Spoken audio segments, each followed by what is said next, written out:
Hi cuties, magpa-brunch lang kami dito ni Daddy G sa mga favorite namin kinakainan pag natamad kami magluto, gano'n. Kasi dito laging may available na chairs, magandang service, and of course masarap yung food. Ito sa Pancake House Tagaytay. Ang ganda ng view, madalas kami dito. Ayun nga, pag wala kami maisip na kainan, go to restaurant din namin to. Ayun lang, share ko lang. Sarap talaga tumira sa Tagaytay. Anytime na gusto mong kumain sa masarap na restaurant, ang daming restaurant na masarap. Lagi pang may view.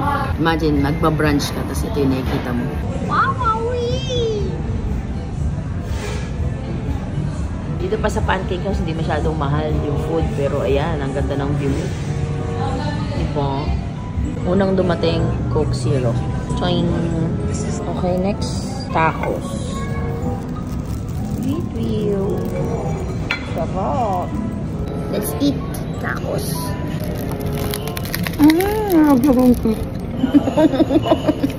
Napaka-messy kumain. Nakakahiya.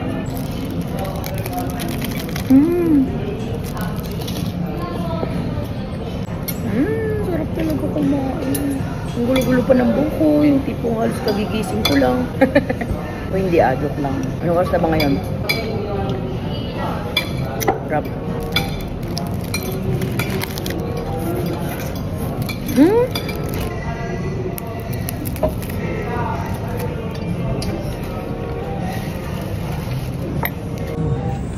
Ayan, order ni Gio. Patingin, tanggalin kamay mo.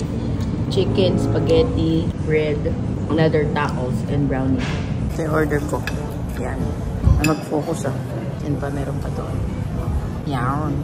Aray, naka-cinematic yarn.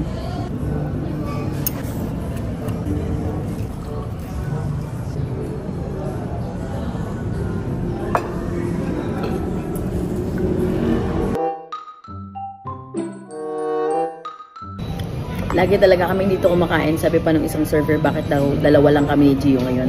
So pag kumakain kami dito, lagi namin kasama si Soul tsaka si Angie. Alam nila eh. Oh well. Okay, after mag-brunch, samahan naman natin si Boss G yung magpagupit. Magpagupit. Yun lang. Pakita ko sa inyo kasi siya nagpapagupit. Maganda dun. Galing sila mag-style. Ayan, dyan nagpapagupit si Boss Gio. Ayan. Wow. Huwag ka na tumingin kasi. Gumanyan ka na lang. Harap ka nga dito, B. Harap na.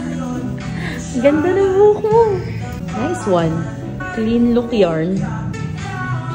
Tapos na magpagupit. Oy. Ayun, nakita. That's it for today's vlog. Thanks for watching. Follow me for more echoes. Bye!